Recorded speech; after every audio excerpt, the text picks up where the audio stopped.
비즈니스 모델에 영향을 주는 요소는 여러 가지가 있을 수 있는데요. 대표적으로 경쟁과 기술과 소비자를 꼽을 수 있습니다. 그리고 우리의 내부 역량이 뒷받침되었을 때 새로운 비즈니스 모델을 만들어낼 수 있을 건데요. 첫 번째는 기술입니다. 앞에 시간에 잠깐 얘기 드렸지만 다양한 디지털 기술과 그리고 디지털로 축적한 정보를 아날로그로 다시 전송했을 때 필요한 이런 아날로그화 기술이 비즈니스 모델을 근본적으로 바꾸고 있다고 볼 수 있고요. 지난 몇십 년 동안에 사실 기술은 그렇게 중요한 요소라고 보지는 않았습니다. 점진적인 개선을 했었기 때문에 미래가 예측 가능하다고 보았기 때문인데요. 그런데 최근에 디지털을 중심으로 해서 수직적 통합과 수평적 통합이 일반화되면서 기술이 비즈니스 모델을 바꾸는 가장 큰 요소가 되고 있고요. 이러한 기술을 바탕으로 해서 경쟁 환경도 바뀌었다고 앞에서 말씀드렸었는데요. 과거처럼 같은 업종의 경제가 아니라 카카오나 네이버가 금융업을 혁신하고 있는 것처럼 전자상거래 회사가 금융시장에 들어오기도 하고 물류산업을 혁신한 것처럼 전혀 다른 산업에서 혁신이 일어나고 있는 것들이 일반적이라고 볼 수 있습니다. 비즈니스 모델을 바꾸는 몇 가지 요소 중에 대표적인 것으로 이번 시간에는 소비자를 중심으로 한번 알아보도록 하겠습니다. 한 장의 이미지를 보여드릴 텐데요. 지금 이미지는 2005년도에 찍었던 사진이고요. 자, 그리고 지금 사진은 2013년도에 찍은 사진입니다. 같은 장소에서 일어났던 조금은 다른 사건인데요. 두 사진의 차이점이 보이시나요? 어떤 차이점이 보이시나요? 동일한 장소에서 일어났던 건데 뒤에 사진은 보시면 모두가 다 스마트폰으로 촬영을 하고 있죠. 비즈니스에서 정말 중요한 요소 중에 하나가 연결성입니다. 우리가 맛집이라는 표현을 많이 쓰잖아요. 예를 들어서 제가 오늘 가로수길에 가면 가로수길에 어디가 맛있어? 맛집은 주관적인 표현인데요. 음식 맛있고 가격 싸고 참 깨끗하고 방송 나오고 사람들 줄 많이 서 있고 이런 것을 우리는 보편적으로 맛집이라 부르는데요. 전부 다 맞는 표현이고요. 제가 하나를 더 추가한다면 요즘 맛집은 연결돼야 됩니다. 찾아지지 않으면 없는 것과 똑같습니다. 이 연결성 관점에서 사람과 사람을 연결시키는 것을 SNS, 소셜미디어라 부르고요. 오프라인과 온라인도 연결되고 있죠. 스마트폰을 통해서 이제 오프라인 매장은 오프라인에만 존재한다고 보기 어렵습니다. 우리가 누군가에게 식당을 추천받으면 그게 네이버가 됐든 카카오가 됐든 가서 검색을 해보죠. 이때 나오지 않으면 존재하지 않는 겁니다. 스마트폰 등장 이후에 비즈니스 모델의 대부분은 오토 비즈니스입니다. 오프라인과 온라인을 연결시켰던 건데요. 최근에는 기계와 기계도 연결이 되고 있습니다. 이런 것을 사물인터넷, IoT라고 부르는데요. 세상이 정말 빨리 변하는 것 같은데 한마디로 정의하면 연결하는 중입니다. 앞으로 연결되지 않는 개인은 연결되지 않는 비즈니스는 기회가 없습니다. 적극적으로 연결이 되셔야 되는데요. 이 연결성은 B2C만을 의미하지 않습니다. B2B 기업에게도 중요하고요. B2G 기업에게도 중요합니다. 간혹 B2B나 B2G를 하시는 분들은 저희는 고객사가 정해져 있기 때문에 일반 소비자가 보는 형태의 그런 홈페이지라든가 이런 것들이 필요 없습니다. 라고 하시는 경우가 있는데 자, 담당 공무원이 한번 돼보십시오. 아니면 기업의 구매 담당자가 돼보십시오. 어디선가 견적이 들어왔는데 그 회사 실체를 확인하지 않을까요? 반드시 확인하게 되어 있습니다. 그런데 이때 공무원이나 기업 구매 담당자가 검색했을 때 그 회사의 실체가 찾아지지 않는다면, 연결되지 않는다면 없는 것과 같습니다. 연결성은 비즈니스를 이루는 가장 큰 키워드입니다. 두 번째 키워드는 소비자의 커뮤니케이션 방식을 들 수가 있습니다.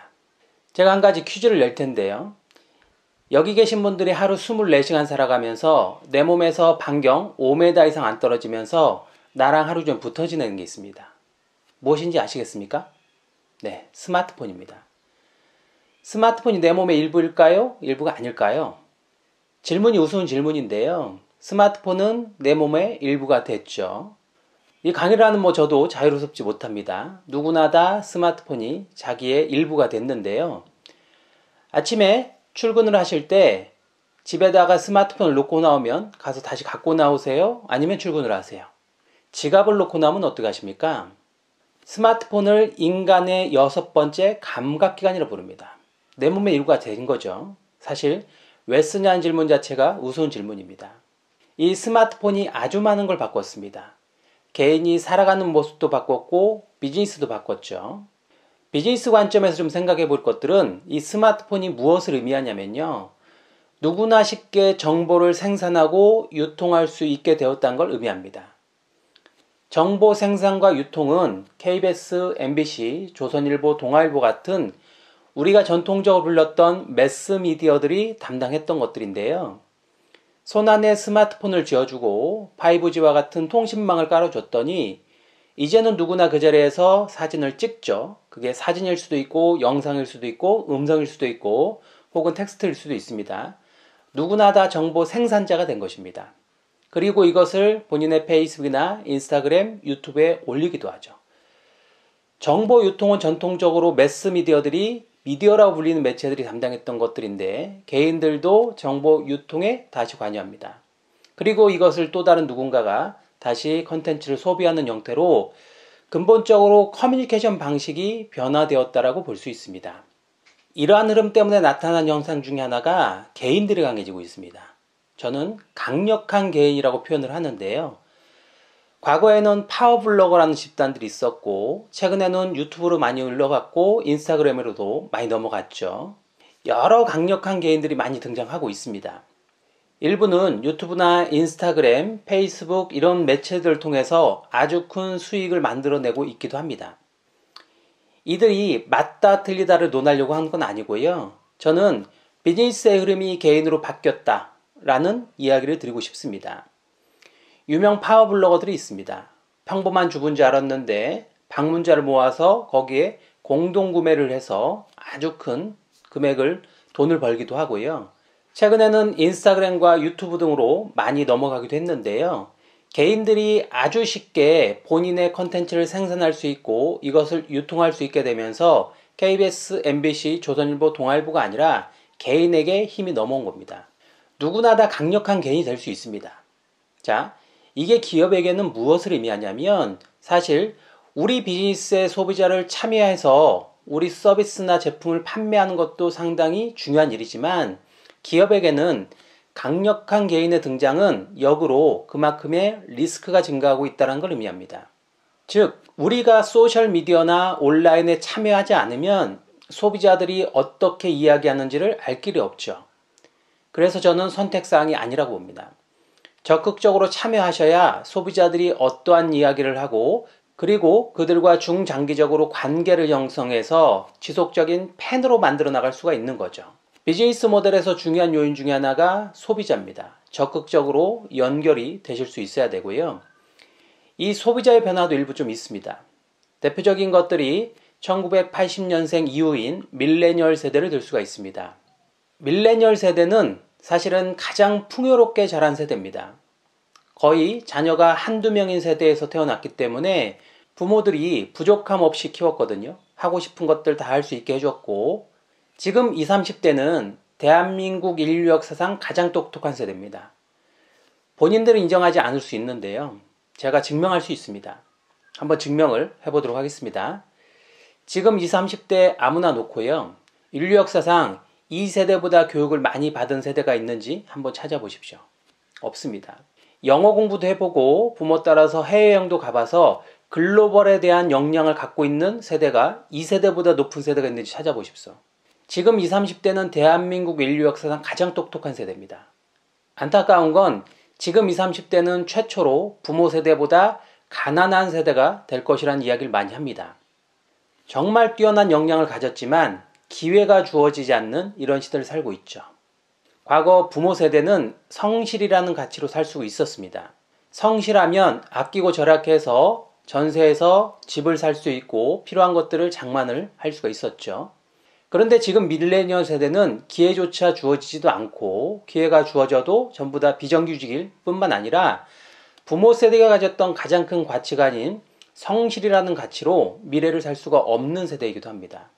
정말 불행한 세대라고 볼 수도 있는데요. 그런데 이 밀레니얼 세대가 비즈니스의 주력으로 떠오르고 있습니다. 본격적으로 소비의 주축이 되고 있는데요. 이 밀레니얼 세대들은 과거 부모 세대보다는 조금은 다른 가치관들을 갖고 있습니다. 몇 가지 특징들을 볼 수 있는데요. 무엇인가 소유하기보다는 적절하게 아낄 수 있다면 공유도 마다하지 않고요. 그리고 협력적 소비를 할 뿐만 아니라 과거 어떤 세대보다 아주 쉽게 정보를 찾아낼 수 있기 때문에 본인이 놓여진 상황에서 정보 탐색도 아주 쉽게 하는 특징들을 갖고 있습니다. 이 밀레니얼 세대가 갖고 있는 특징 중에 하나가 공정이라는 가치입니다. 공정, 공평이라는 가치는, 평등이라는 가치들은 앞에 부모 세대들이 많은 부분 이룩했다고 보고요. 이 세대들은 공정한 것이 상당히 중요한 건데요. 예를 들어서 가족 구성원의 역할이 정의가 바뀌고 있죠. 과거에는 저희 위의 부모 세대만 봐도 가정이라는 공간은 누군가의 희생을 강요하는 공간이었습니다. 그게 여성일 가능성이 높았고요. 엄마라는 이유로, 주부라는 이유로 집안일들은 여성분들이 많이 관여를 했었는데요. 최근에는 그렇지 않죠. 남성들도 적극적으로 육아에 참여를 하고 있습니다. 이런 이유로 최근 몇 년 동안에 많이 팔린 가전제품이 로봇 청소기, 빨래 건조기, 식기세척기입니다. 이것을 새로운 세 가지 가전 제품이라고 부르기도 하는데요. 가만히 놓고 보면 실제 집에서 로봇 청소기 같은 것들을 한번 활용을 해보면 사람이 직접 청소하는 것보다 사실 그렇게 완벽하게 깨끗하지는 않습니다. 그런데 실제 로봇 청소기를 쓰시는 분들은 크게 불만이 없습니다. 이게 무엇을 의미하냐면요. 그 정도만 지우고 살아도 된다는 겁니다. 왜 나에게 희생을 강요해? 청소는 같이 해야지. 나도 사회생활을 하는데 라고 생각하는 겁니다. 물론 안 그러신 분들도 있을 수 있지만 일반의 오류는 있긴 합니다. 가정간편식이라 부르는 HMR 제품을 가장 많이 구매하는 게 주부입니다. 사실은 여성들도 많이 이제 사회생활을 하고 있기 때문에 집에서 그런 요리를 할 시간이 없기도 하고요. 워낙 또 좋은 제품들이 많이 나오니까 그런 것들을 그냥 이용하면 된다라고 보는 거죠. 인구 구조의 변화에서 또 하나 눈여겨볼 것이 1인 가구입니다. 혼자 사는 가구죠. 지금 세 가구당 한 가구 혼자 삽니다. 1인 가구가 증가하면서 비즈니스 유형 자체가 바뀌어버리고 있습니다. 1인 가구가 증가하면서 쇠퇴하는 업종이 있죠. 대표적으로 대형마트입니다. 대형마트는 4인 가족 모델입니다. 엄마, 아빠, 아들, 딸이 모여서 살았을 때 일주일치 장을 봐오면 가격 인하 효과가 있었습니다. 그런데 지금 도심에 사는 1인 가구가 여름철에 더워서 수박을 먹고 싶어서 마트를 가려고 했더니 마트를 가려면 자동차가 있어야 되고 운전을 해야 되고 거기 들어가는 시간과 기름값을 따지는데 정작 마트에 갔더니 수박을 한 덩어리를 팔고 있는 거죠. 혼자 사는 1인 가구는 대형마트를 가지 않습니다. 이들은 어디를 가고 있냐면 편의점을 가고 있죠. 아무것도 아닌 1인 가구가 비즈니스를 바꿔버리고 있습니다. 요즘에 농촌을 가면요. 수박을 더 이상 키우지 않습니다. 수박을 크게 만들면 팔리지가 않습니다. 물론 잘라서 먹을 수도 있는 거겠지만 1인 가구가 거주하는 집의 냉장고 크기가 얼마나 크겠습니까? 지금 한 조각 먹고 싶은 건데 이 큰 걸 사다가 어떻게 하겠습니까? 그래서 요즘 농촌을 가보면 일부러 과일을 작게 만들기 시작하고 있습니다.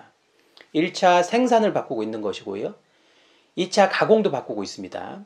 옛날처럼 많이씩 팔지 않습니다. 예전에는 예를 들어서 사과즙이라고 하면 50팩씩 팔았는데 이거 사다 어떻게 하겠습니까? 그래서 요즘에는 7개, 10개씩 소규모 포장으로 팔고 있습니다. 3차도 바뀌고 있죠. 이 밀레니얼 세대들은 어떤 제품을 소비하는 것 못지않게 그 속에 들어가 있는 이야기와 스토리를 상당히 중요하게 생각하거든요. 자기에게 뭔가 일치된다고 생각했을 때 상당히 높은 만족도를 보이고 그냥 단순품이라면 사실 인터넷이든 오프라인이든 저렴하게 살 수 있는 데들은 언제나 쉽게 검색할 수 있기 때문에 저렴하게 살 수 있는 것들은 구매할 수 있는 방법이 아주 많이 있습니다. 이 세대들이 갖고 있는 중요한 특징 중에 하나가 경험이라는 가치입니다. 블루보틀 커피를 대표적으로 들 수 있는데요. 스타벅스 리저브 커피도 대표적인 겁니다. 커피 한 잔에 12,000원씩 내면서 마시는 그 소비자들의 심리를 이해를 하십니까? 한 번씩 가보시기를 권장해 드리는데요. 저는 기회가 있어서 가봤던 적이 있습니다. 저도 기존에는 커피 한 잔에 12,000원을 내고 먹는 것은 사실은 제 기준으로서는 이해할 수 없었던 일인데 제가 우연히 가봤는데요.